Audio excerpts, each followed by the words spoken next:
bones don't lie. Ancient humans were throwing massive feasts at the exact moment they could least afford to. Archaeologists digging at Mesolithic sites across Europe keep finding the same thing. Enormous piles of animal bone, all in a single layer, all processed at once. Not scattered across months of occupation. Not the leftovers of daily meals. Dozens of limb bones cracked open for marrow at the same time in the same spot. Skulls cracked open in bulk. Fat rendered in ceramic pots. This was not how you feed yourself on a Tuesday. Something organized was going on. Chemical analysis of fire pit sediments and early ceramic vessels confirmed it. Seasonal surges in fat rendering. Bulk cooking of plant starches. Deliberate overproduction of food. The question is not why they feasted.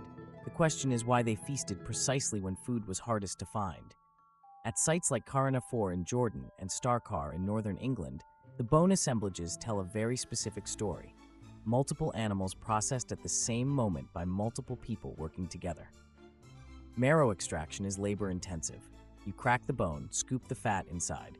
Doing it on 30 bones at once is not survival eating, that is production. The debris is concentrated in single-event layers, one thick band of bone and ash, then nothing above or below. Not a campsite used over years, a single occasion. Inside the ceramic vessels, chemical signatures show fat rendering and starch cooking happening in quantities far beyond what a single family group would need. The surges are seasonal, autumn, mostly, right before the period when hunting gets harder and stored food becomes the only thing standing between a group and starvation. At the same sites, archaeologists find storage pits and communal hearths clustered together. The feast and the food store were built side by side. That is not a coincidence. Here is where it gets interesting. Human teeth record the chemistry of the water and food you consumed as a child. Move to a new region as an adult, and your teeth still carry the signature of where you grew up. At several feasting sites, the buried human remains include individuals whose isotopic signatures place their childhood hundreds of kilometers away. They traveled to be there. These were not just local families eating together. People from different territories, different groups, came to the same fire at the same time of year. Walking hundreds of kilometers in the Mesolithic was not casual. You did it because the destination mattered, because something important was waiting at the other end. This was an institution, not a spontaneous gathering, a scheduled event that people planned for, traveled for, and contributed food to. Winter in the Mesolithic was not a season. It was a test. Food stored in autumn ran out. Animals moved or disappeared.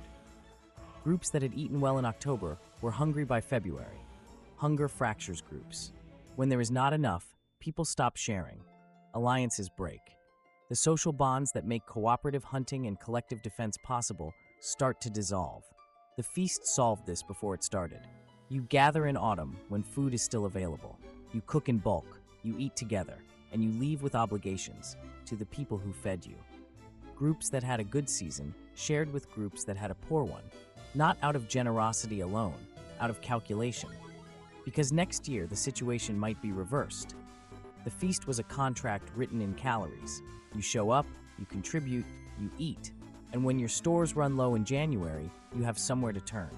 The deliberate overproduction of food was not waste. It was the point. You cooked more than you needed because the surplus was the message. We have enough to share, and we will.